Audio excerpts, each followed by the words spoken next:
কিতাবটা সরমনায়ের পীরের মাদ্রাসার একজন হুজুর এটা অনুবাদ করেছেন। এটা ছিল উর্দু, এখন বাংলা করেছেন মুজাহিদি প্রকাশনী থেকে। এই কিতাবের 172 পৃষ্ঠার মধ্যে বাবা লেখেন যে এই পৃথিবীর সব মানুষের ছায়া আছে। আমি জানতে চাই বাবা, এই ডিমলার মানুষেরা আপনারা যারা আছেন, আমি জানতে চাই আমরা সবার ছায়া জমিনে পড়ে কি পড়ে না? আপনাদের ছায়া পড়ে কি পড়ে না? ইনি লিখতেছেন আমার নবীর ছায়া জমিনে পড়ে নাই। রশিদ আহমদ গাঙ্গুই হুজুরের লেখা। রশিদ আহমদ গাঙ্গুই হুজুর দেওবন্দীদের মধ্যে অনেক বড় একজন আকাবির, বড় আলেম, হাজার হাজার আলেমদের মাথার তাজ।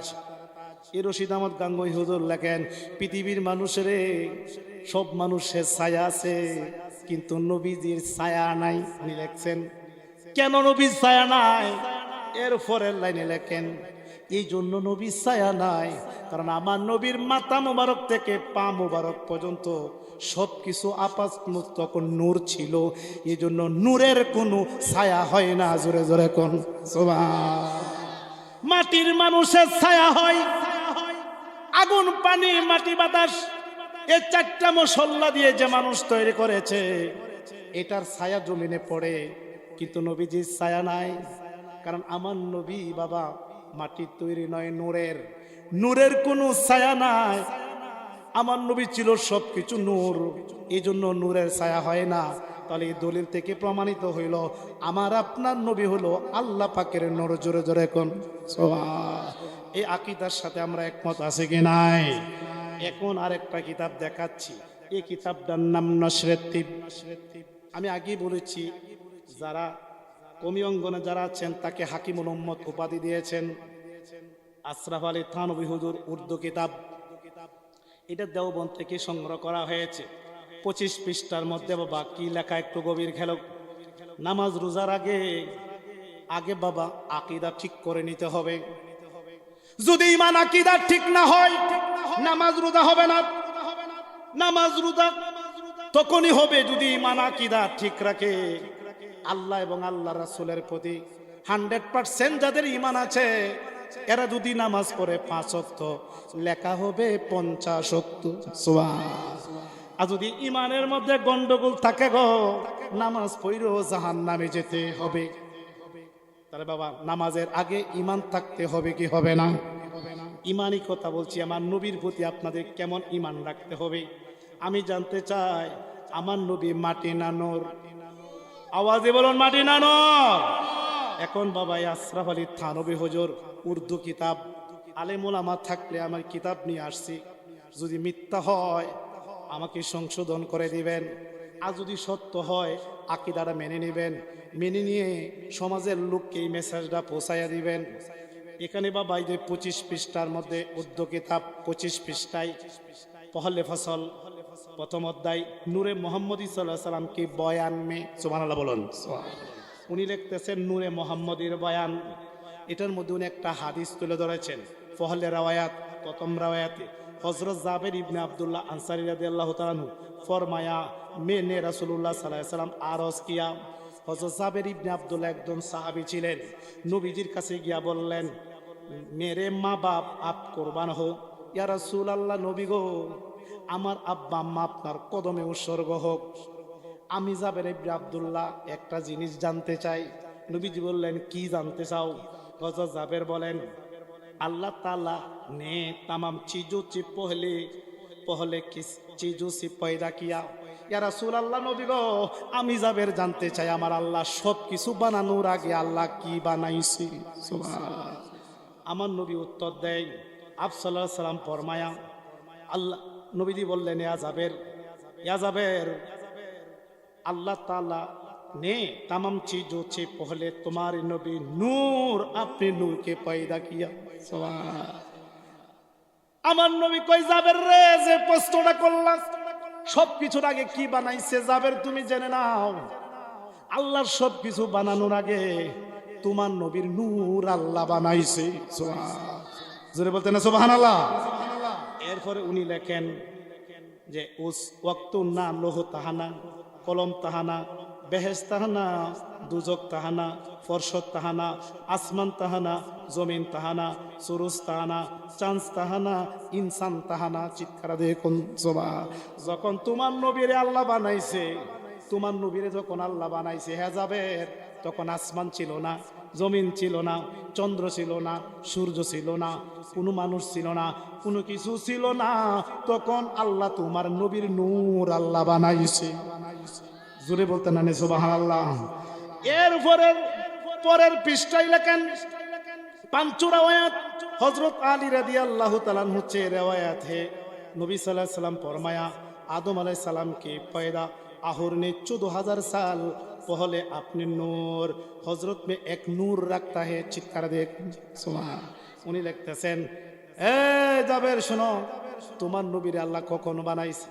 এখানে বাবা একটা আছে, আমার নবী কখন থেকে নবী? উনি বলতেছেন হযরত আলী রাদিয়াল্লাহু তাআলা ওই হাদিস কানা ফরমান, এটার রাবি হযরত আলী রাদিয়াল্লাহু তাআলা। আমার নবী বললেন, পৃথিবীর মানুষ গো, আমি নবী কখন থেকে নবী? মৌলা আলী বর্ণনা করেন আমার নবী কখন থেকে নবী। শুনো, আদম আলাইহিস সালামকে যখন বানায় নাই, অর্থাৎ আদম নবীকে বানানোর আরো 14,000 বছর আগে, আবার বলছি আদম নবীকে বানানোর আরো 14,000 বছর আগে আল্লাহ নবীকে আল্লাহ নূর দিয়া নবী বানায়া রাখছে। তাহলে এই রাওয়ায়াত থেকে কি প্রমাণিত হইল আমার আপনার নবী কি আদমের পরে নবী না আগে? জোরে বলেন পরে না আগে? আচ্ছা কতটুক আগে? আদম আলাইহিস সালামের আরো 14,000 বছর আগে। সুবহানাল্লাহ বলতে না জোরে? তাহলে এই নবীর উম্মত হতে পেরে সবাই আমরা খুশি না বেজার? আরো জোরে বলেন খুশি না বেজার? এখন আমি যে কিতাবটা বের করছি এই কিতাবটার নাম মিশকাতুল মাসাবি। জোরে কোন মিশকাতুল মাসাবি। এই কিতাবটা 1200 বছর আগে, 400। দেখেন আমি আজকের প্রধান অতিথি দেখাই, হুজুর ভাই দাগাল আছে না? দেখেন এই দাগাল আছে, মাওলানার আছে, এই দাগায় রাখছে, দেখছেন এই দাগায় রাখছে। এই মিশকাত শরীফ সব আলেমরা পড়ে। আমার নবী কখন থেকে নবী, আমার নবী যে কেমন নবী এটা শুধু আপনার সামনে তুলে ধরছি। নবীর সামনে বিন্দু পরিমাণ কেউ যদি বেয়াদবি করে তার সবকিছু বাতিল হয়ে যায়। আমার নবী নিজেই ঈমান ও ইসলাম। চিৎকার দিয়ে কোন সুবহান। এখন নবীজির প্রতি কেমন আকীদা রাখতে হবে? নবীজির প্রতি 100% মহব্বত হৃদয়ে লালন করে নবীজিকে সর্বগুণে মেনে যদি ইবাদত বন্দেগী করুন তাহলে কাজে লাগবে। এই জন্য ঈমান আকীদার ওয়াদাকে জানতে হবে। এখন দেখেন এই কিতাবে কি আসছে, এই হাদিসটা হলো 403 পৃষ্ঠার মধ্যে হাদিসটা আছে। হযরত আবু হুরায়রা বর্ণনা করেছেন। আবু হুরায়রা রাদিয়াল্লাহু আনহু সবচেয়ে বেশি হাদিস বর্ণনা করেছেন। উনি আমার নবীরে প্রশ্ন করলেন, ওয়া আন আবি হুরায়রা রাদিয়াল্লাহু আনহু ক্বালা ক্বালু ইয়া রাসূলুল্লাহ মাতা ওয়াজাবাত লাকাত নবুয়াত। আবু হুরায়রা নবীজির কাছে গেলেন, কে বলেন ইয়া রাসূলুল্লাহ আমি একটা জিনিস জানতে চাই। তো কি? যে আমি জানতে চাই আপনি কখন থেকে নবী। সুবহানাল্লাহ বলেন বাবা। যে প্রশ্নটা আমরা করলাম, যদি নবীজির সামনে আমরা থাকতাম তা আমরা ওই প্রশ্নটা করলাম, বলি ইয়া রাসূলুল্লাহ আমরা জানতে চাই আপনি কখন থেকে নবী। এটা সাহাবীরাই করছে।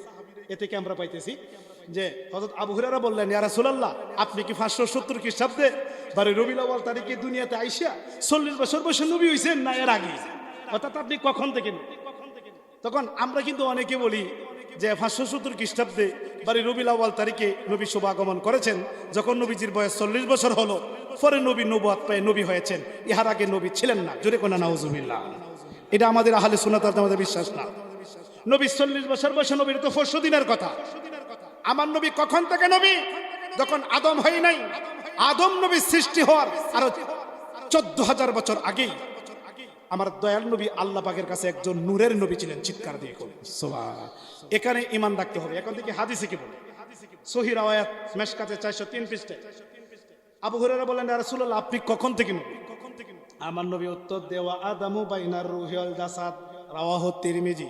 সিয়াসিতাম অন্যতম কিতাব, সিয়াসিতাম অন্যতম কিতাব।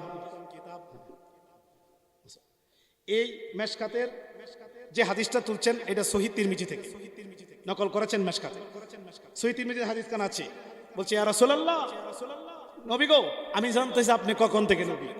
আমার নবী উত্তর দেয়, কুনতু নাবিয়া ওয়া আদামু বাইনার রূহি ওয়াল জাসাদ। নবীজি বললেন আমি তখন থেকে নবী ছিলাম যখন আদম আলাইহিস সালাম রুহুর বাছিল, দেহর বাছিল, আদমের কোনো খোঁজ খবর নাই, তখনই আমি আমার আল্লাহ পাকের কাছে নবী ছিলাম। জোরে জোরে এখন সুবহান। তাহলে আজকের এই দলিল থেকে কি প্রমাণিত হইল? আমার আপনার নবী কি আদমের পরে নবী না আগে? তাহলে এমন একজন নবীর উম্মত হতে পারে সবাই আমরা খুশি না বেজার? কিন্তু এই নবীরে বলতেছে নবী নাকি আমরার মতো সাধারণ মানুষ। জোরে কোনে নাউজুবিল্লাহ। আরে বাবা, নবী আমাদের মতো মানুষ হবে কিভাবে? আমি জানতে চাই ও ডিমলাবাসী বাবারা, এখানে আমরা যারা বসা আছি আমাদের গুনাহ আছে কি নাই? আচ্ছা, গুনাহ নাই এমন একটা লোক কি হাত তুলতে পারবেন? সবার গুনাহ আছে কি নাই? তো কম বেশি সবার গুনাহ আছে। কিন্তু বাবা জেনে নিন নবীজির কত বড় শান। এই পৃথিবীর সব মানুষের গুনাহ আছে, কিন্তু আমার নবীজির গুনাহ নাই। সব মানুষের গুনাহ আছে, কিন্তু নবীজির গুনাহ নাই। আল আম্বিয়া ও মাসুমুন, নবীগণ বেগুনাহ নিষ্পাপ মাসুম, নবীগণের কোনো গুনাহ নাই। তাহলে বোঝা গেল আমাদের গুনাহ আছে, আমাদের নবীজির গুনাহ নাই। তাহলে বোঝা গেল আমার নবীর সঙ্গে আমাদের কোনো তুলনা নাই। কথা ঠিক না বেটে? 2 নাম্বার বাবা, আমাদের ছায়া আছে, নবীজির ছায়া নাই। আমরা যদি বাবা হানাফি মাযহাবের কিতাবে বাবা ফতোয়ায়ে শামিতে এবং ফতোয়ায়ে আলমগীরের মধ্যেও আছে, যত ফতোয়ার কিতাবে আছে, আমরা যদি উযু কইরা ঘুমাইয়া যায় তাহলে আমাদের উযু ভেঙে যায়। কি বলেন, ঠিক না বেটে? কিন্তু এই ফতোয়ার কিতাবে লেখা আছে আমার নবী যদি উযু কইরা ঘুমায় উযু ভাঙে না। এই নসরেত টিভির মধ্যে তানবী হুজুর লেখছেন নবী উযু কইলা ঘুমাইলে উযু ভাঙে না, কারণ নবীজির চক্ষু মোবারক 4টি, 2টা হলো জাহিরি, 2টা হলো বাতিনি। জাহিরি চক্ষু ঘুমায়, কিন্তু আমার নবীর বাতিনি চক্ষু ঘুমায় না। আর চিৎকার দিয়ে কোন সুবহান। 3 নাম্বার বাবা, আমি জানতে চাই শুধু আমার নবী যে পৃথিবীর শ্রেষ্ঠ, এই পয়েন্টগুলো আপনাদের সামনে তুলে ধরেছি। আমার নবী কেমন নবী? ও বাবারা, আমি জানতে চাই আমরা মুসলমান মারা গেলে জানাজার নামাজ হয় কি হয় না? কিন্তু আমার নবীর জানাজার নামাজ হয় নাই। দলিল এই জন্য এই কিতাবে আশরাফ আলী থানভী হুজুর লিখেছেন পৃথিবীর সব মুসলমানের যেভাবে জানাজার নামাজ হয়েছে আমার নবীর জানাজার নামাজ হয় নাই। সুবহানাল্লাহ। কেন হয় নাই? নবীজি জানাজার নামাজ যেমন আমরা একজন ইমাম সাহেব সামনে দাঁড়াই, মুসল্লিরা কাতার করে জানাজার নামাজ পড়ে, নবীজির এইভাবে জানাজার নামাজ হয় নাই।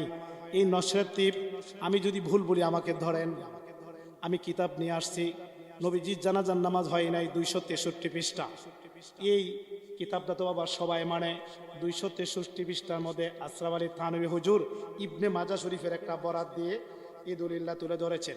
এই যে দেখেন আমি দাগায় রাখছি, কি লিখতেছেন যে আমার নবীর জানাজার ব্যাপারে বলতেছেন উস নামাজ মে আপ সাল্লাল্লাহু আলাইহি সাল্লামকে নামাজে জানান, অর্থাৎ নবীজির জানাজার নামাজের অধ্যায়ে উনি সর্বশেষে লিখছেন উস নামাজ মে কোই ইমাম নিহি বানা।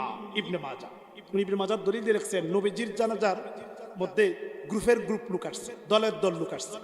প্রথম বড়দের দল, পরে ছোটদের দল, মহিলাদের দল, পুরুষের দল, এভাবে গ্রুপ বেঁধে নবীজির চতুর্দিকে শুধু তাওয়াফ করছেন। আমরা যে জানাজার মাঝে এভাবে হয় নাই, তাওয়াফ করছেন।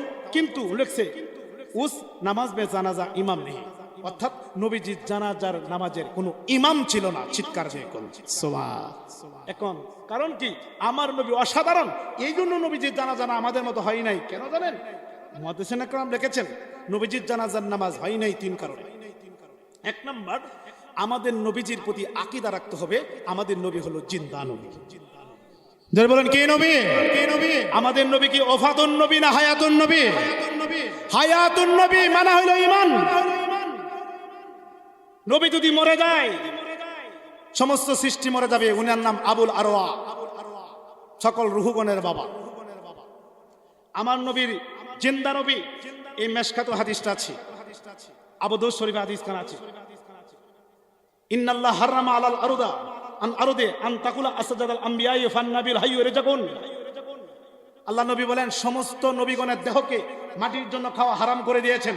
কেননা ফান নাবিউল হাইয়ু, নবীগণ জিন্দা, ইনদা রাব্বিহিম রিজাকুন, এমন কি নবীগণকে আল্লাহ নিজে খাওয়ান। চিৎকার দিয়ে কোন সুবহান। তাহলে হাদিস শরীফ দ্বারা কি প্রমাণিত? আমার নবী মরা না জিন্দা? শুধু তা নয়, যারা শহীদ হইছে নবীর উম্মতের মধ্যে কিছু লোককে মৃত বলা যাবে না। আল্লাহ কোরআনে বলছে যারা শহীদ হয়েছে তোমরা তাদেরকে মৃত বলিও না, আল্লাহ তাদেরকে খাবার দেন। সুবহানাল্লাহ বলতে না বাবা? তাহলে আমার নবী কি মরা নবী না জিন্দা নবী? আওয়াজ দিয়ে বলুন, জানাজার নামাজ কি মরা ব্যক্তির হয় না জিন্দা ব্যক্তি? আমার নবী তো মরেই নাই, জাহিরি মৃত্যু দিয়েছেন, ইন্তেকালের সাথে সাথে আবার রূহ ভিতরে দিয়ে দিয়েছেন। সুবহানাল্লাহ বলতে না বাবা? এখন জিন্দা লোকের এই জন্য জানাজা নামাজ হয় নাই। এটা হলো নবীজির মর্যাদা, নবীজির সৃষ্টির শ্রেষ্ঠ, এটা একটা সিম্পটম। 2 নম্বর, নবীজির জানাজা নামাজ এই কারণে হয় নাই কারণ নবীজির তো গুনাই নাই। সুবহানাল্লাহ বলো না বাবা? আরে জানাজা নামাজ তো হয় গুনাহগার ব্যক্তিদের জন্য, গুনাহগারের জন্য জানাজার নামাজ, গুনাহ মাফের জন্য জানাজার নামাজ। আমার নবী তো গুনাই নাই, তে জানাজা কিসে? কি বলেন, আমার নবী জীবনে কোনোদিন গুনাহ করছে? আচ্ছা, 3 নাম্বার পয়েন্ট, কেন নবীর জানাজার নামাজ হয় নাই? নবীর জানাজা নামাজ এই কারণে হয় নাই কারণ আমার নবীজির সামনে ইমামতি করবে কে? যিনি হলো ইমামুল মুরসাল।